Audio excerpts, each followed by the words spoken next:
It's time to check your money with America's money maven, Vicki Brackens. Vicki Brackens is the president of Brackens Financial Solutions Network, LLC, and a registered representative of LPL Financial, member SIPC.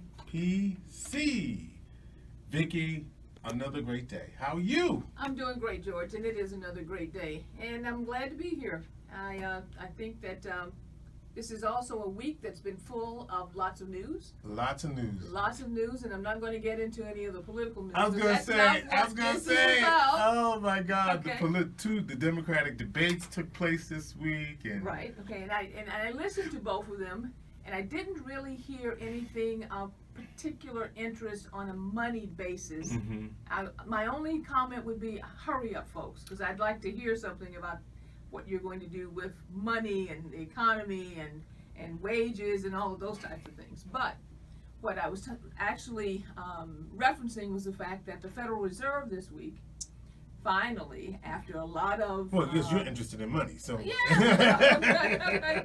Finally, after lots of write-ups in the news and a lot of people predicting that this would happen, actually lowered interest rates. Right.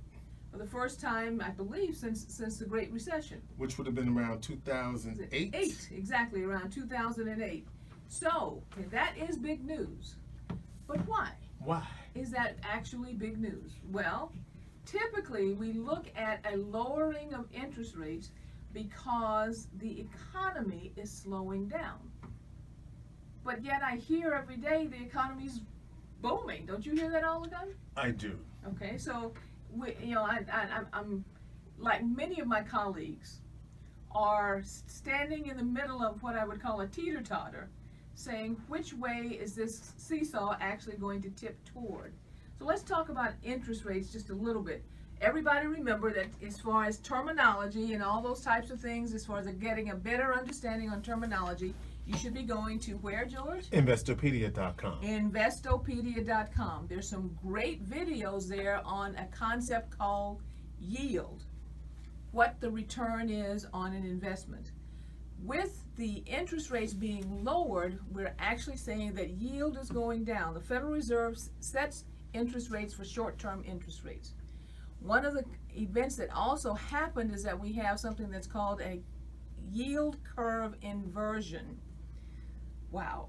Yield curve inversion. If I had the bell, I'd ring it. Okay, I just realized when I said it, you should be ringing the bell for Right, sure. right. Okay? Ding, ding, ding, ding, ding, ding, ding. But we talked about over and over and over the concept of risk. Okay.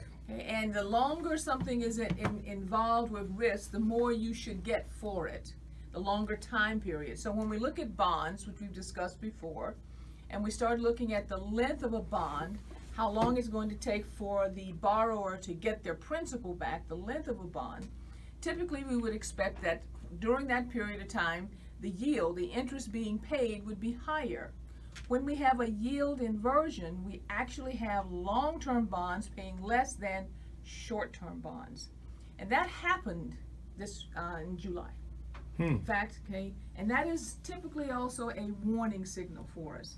It's not a guarantee. I said it's a signal. It's one of the signals that we watch when we have an inverted yield curve, because it typically says that there's something underneath the economic channels that's not doing as well as we hoped it would be, and possibly leading to some level of recession in the future. How does it affect me at home? Okay, if you have a mortgage and it's a fixed rate mortgage, it will not affect you at all.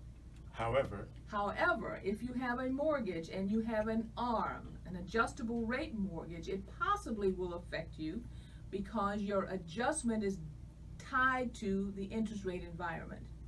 Check your documents. so if the Fed lowers the rates and I have an adjustable rate mortgage, give me the connection. Well, your principal payment is partially interest, and the yield or the interest rate that is applied to your mortgage possibly could go down. Right. Depends on when that mortgage actually resets. Okay, go ahead. Okay, so that's a possibility on That's the adjustable good. rate. It could be. I'm not guaranteeing that it will go down because Potentially it's good. potentially good. There you Right. go. Right. For those of you who may be looking at refinancing, This is good news Yeah. because the refinancing rates for mortgages are dropping. But be sure that if you are considering refinancing, that you look at all the details, all the little fine print and all those types of things, the cost also of the refi. But in as far as just the general category of refinancing, mortgage rates are dropping, and this might be a good time for you to consider actually refinancing your home or refinancing debt that you have. Credit card interest rate possibly, and that's a big comma, will drop.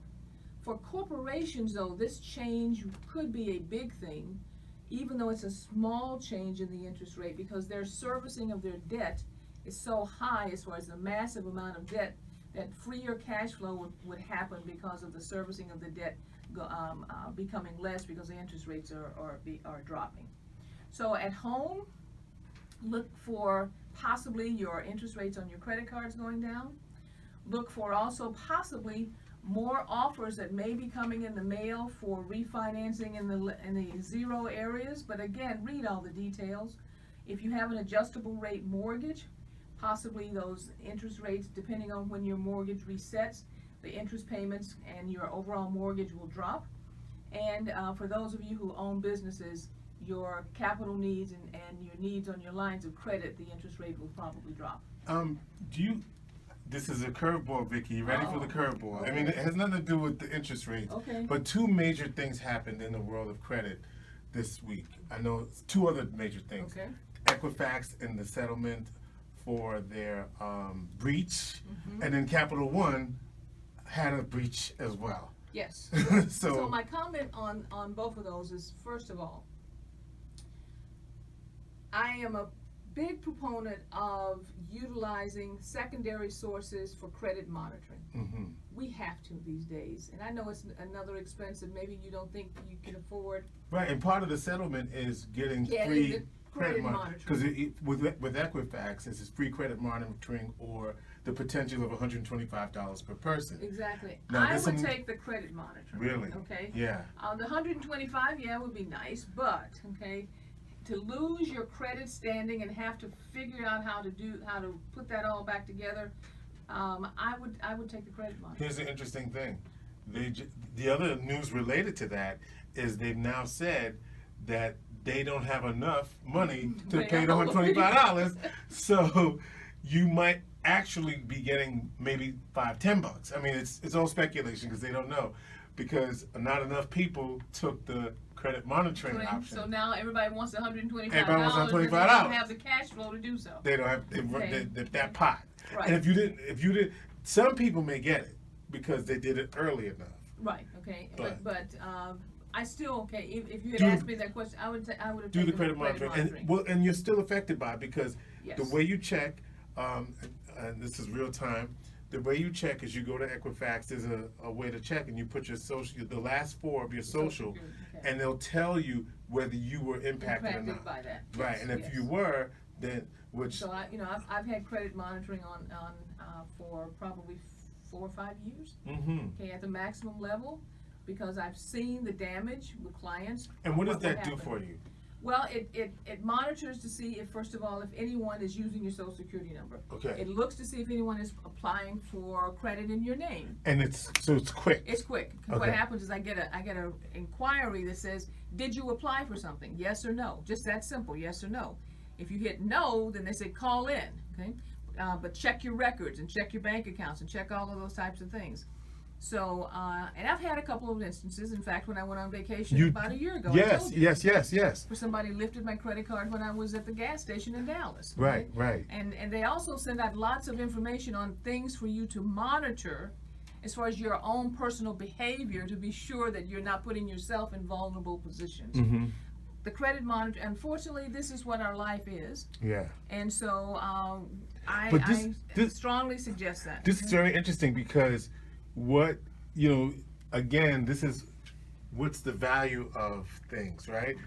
Most of us would Well, get we've talked that buck and a quarter. We've talked about this before. Right. Creating net worth and creating wealth. Right. How are you going to create wealth if your most vital instrument, which is your ability to create wealth from your income is now stripped away from you because somebody else is using your credit standing. It's like going to school and stealing your transcript. But it's horrifying to know that when you do put your number in, that you were exposed. Yes, it is horrifying. Right? You know, like, you know, But it's, then it says, you know, due diligence, okay, and you have to you may need to take some additional steps, which they will explain to you there on the system. let's circle back to interest rates. So, Okay, so George, you really did throw me a curveball. I there, did, but okay? you know what? You were right there with it. Thank you very much. Because you take care of your business.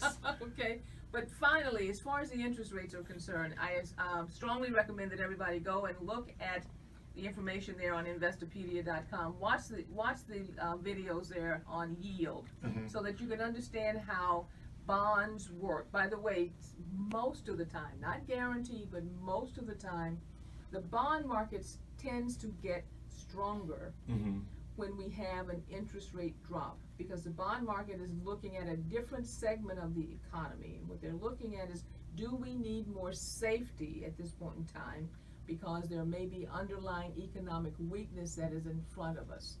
So I will say at this point, George, that our plate is full, and encourage everyone to give us a call if you have any questions, concerns, or we can be of help to you. That's area code 315-930-4499, or reach us at info@brackensfsn.com, and always reach out to us on our YouTube channel at Brackens Financial Solutions Network. You just want them to reach out to you? I want them to reach out and touch us. Is that please. it? Yes, okay, and call us. Okay? And is that all? No, and share. And is that all?